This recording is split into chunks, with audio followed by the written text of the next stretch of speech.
going on, Dragon Ball fans? We have some really cool information in connection to the final episode of Dragon Ball Super, which premieres this Saturday as Dragon Ball Super episode 131 concludes the epic battle between Universe 7 and Universe 11 as we conclude the Tournament of Power story in ending the Universe Survival arc. And it's because of Herms98 on Twitter, courtesy of his translations, that we have the official Universe 7 cast commentaries for Dragon Ball Super episode 131 spoilers. And the information goes as follows, as we begin with Ryu Horikawa, who plays Vegeta in the show, as he goes on to state the following about Vegeta. In Dragon Ball Super, Vegeta has really become a good father. He's fully adapted to the life on Earth. Although he started out as a villain, he's now settled down with a family on Earth. From the movie Battle of Gods to Dragon Ball Super, I've been able to portray various different aspects of Vegeta. In Battle of Gods, I even got to dance. While he used to fight only for his own sake, he only cared about getting stronger. In Dragon Ball Super, he's fought for the sake of others for the first time,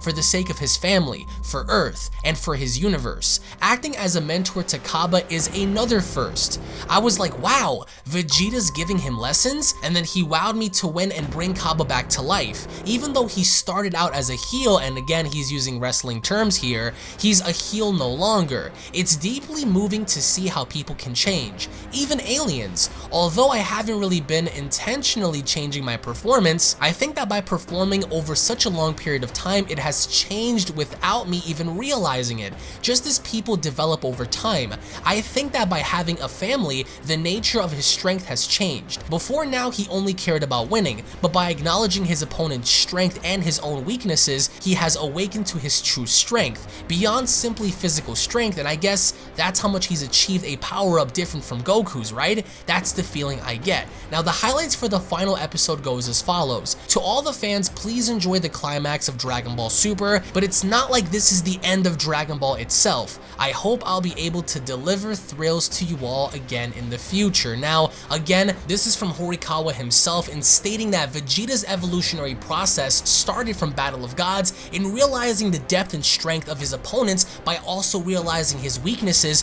which also allowed him to grow differently than Goku in terms of power, in not only being able to catch up and rival Goku, but also being able to grow in his own way. As we move on to Toshio Furukawa, which plays Piccolo in the show, as the information about Piccolo goes as details, the Universe Survival arc of Dragon Ball Super closely resembles the Tenkaichi Budokai. Piccolo appeared as Ma Jr. at the Tenkaichi Budokai, so I'm happy that Dragon Ball seems to be returning to its roots. But unlike the one-on-one Tenkaichi Budokai, this is a battle royale format that allows for all sorts of combinations in its battles.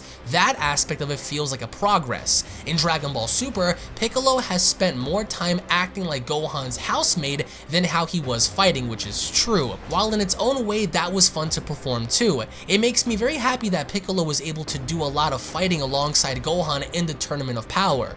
Dragon Ball is an extremely unusual series, popular all around the globe. Recently, I've been invited to pop culture, anime, and manga conventions all over the world, and no matter what country I go to, they will always have Dragon Ball cosplayers. Normally, countries will have some Japanese series which they're excited about and others in which they're not, but Dragon Ball is popular everywhere. Its popularity transcends nations, which is true.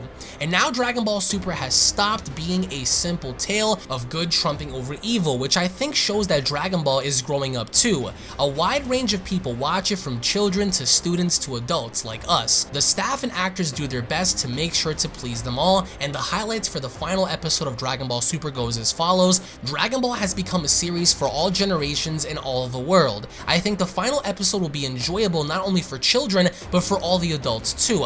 While this episode marks the end of the TV anime for now, I expect that it will probably start up soon again. Of course, everyone should look forward to the movie in December, but also look forward to what will happen afterwards. Once again, just like Horikawa, indicating that Dragon Ball is indeed not over. As we move on to Sato, who plays Muten Roshi, as the following details about him goes as follows. When the Universe Survival arc began and Roshi was selected as one of the 10 warriors, I was surprised. How long could he keep up? Probably not very long, but I'm thankful that he got so many chances to shine.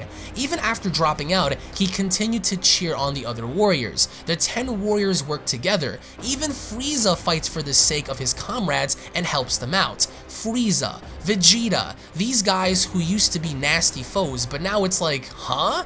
They did that? I'm happy to see that they're showing off a new side of themselves. That's what makes Dragon Ball great. As the highlights for the final episode of Dragon Ball Super goes as follows, it's the final episode at last. Jiren sure is strong, but I think the highlight will be seeing how Jiren gets taken down. As a message to the fans goes as follows, Muten Roshi trained before the Tournament of Power, so now it seems that he's moved beyond being tempted by cute girls as he laughs. I'm hoping that after the Tournament of Power, he goes back to his old self. Dragon Ball isn't ending here, so I'm looking forward to seeing, along with everyone else, where the series and Muten Roshi go from here. Once again, the cast members indicate that indeed Dragon Ball is not over as we move on to Android 18, as the description for Android 18 goes as follows. In the Universe Survival Arc, 18 fights for the first time in ages. I was so happy. In Dragon Ball Super, she's given birth to Marin and devoted herself to housework the entire time, but it's good to see that she kept in shape. What's more is I'm glad that this time around she was able to fight alongside Kuririn. After all, she's obviously much stronger than he is, and yet she never gets a chance to fight. Well, I suppose that what makes 18 so great. She supports her husband Kuririn and is a mother to Marin, but even so, fighting again after so long got my warrior blood pumping. I got a little choked up when Kuririn would rush to the aid in the midst of battle and cheer me on. He really loves 18. I get a kick out of him calling my name in the earliest voice of hers. I love Kuririn too.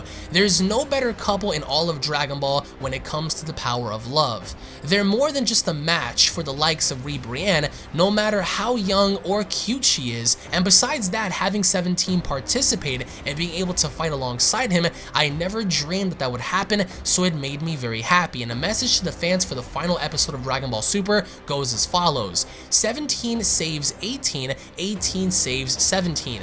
During the downtime, the two of them can communicate with just a glance. Their hearts beat in unison. It's been a very long time since I was able to reconfirm my bond with 17. I think this reunion has been splendid. 17 has survived to the final episode, so I'm cheering him on as hard as I can. I want you all to cheer him on too. I'm sure it will be a wonderful climax, once again indicating that 17 has made it to the finals, and perhaps maybe it's not over from there as we move on to Ten Shinhan. As the description for Tien goes as follows, Toriyama Sensei has participated in Dragon Ball Super on all fronts, and you can tell from his storyline that he values the old characters. I'm glad that Ten Shinhan was selected as one of the 10 warriors for the Tournament of Power, that he appeared so much and that he had his time to shine. It's very satisfying to see Shin Kayoko come in handy and that I was praised by Beerus-sama. I still try and know my place as he laughs, but I'm very grateful. Besides Ten Shinhan, the Tournament of Power has had many moments that made you go, oh, they picked up on that development. That kept the old fans happy. As a fan myself, I was happy to see the Roshi battles when I stepped into the shoes of my illustrious predecessor Hirotaka and took over the role of Ten Shinhan from Dragon Ball Kai onward. At first, there was some pressure, but with Dragon Ball Super, I was able to relax and perform Ten Shinhan more naturally.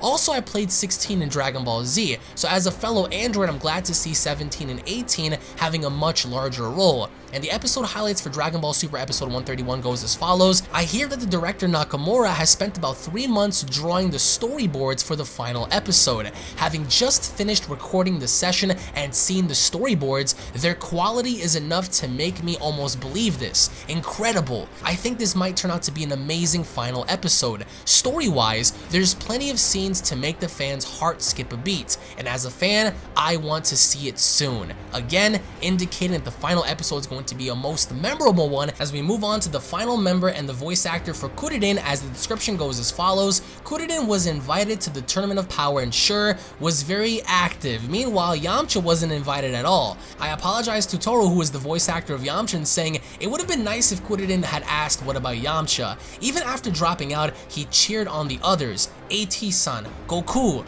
He's really the strongest out of all of the ordinary Earthlings without special abilities, and he excels at supporting others. He cares about his family, cares about his wife. As you can tell from battle with Brienne, the power of Kuririn and 18's love wins out against any other couple. Dragon Ball Super shows that they definitely won't lose, and that's all that Kuririn needs, as the highlights for the final episode goes as follows. But moving on to the final episode and the highlights, FRIEZA's battle is really amazing, and so is Kuririn's brother-in-law 17. I won't spoil anything, but please cheer on all of the remaining warriors. Still, from Kuririn's perspective, he was once killed before by FRIEZA, so he can't voice his feelings. When Goku went to invite FRIEZA to the Tournament of Power, he had mixed emotions, but FRIEZA is a very charming character. Vegeta is a lot like that too. They're appealing because they're not upfront about their feelings. Kuririn is very upfront, but that's what's good about him. I think Kuririn beats Goku and Vegeta when it comes to his love for his family,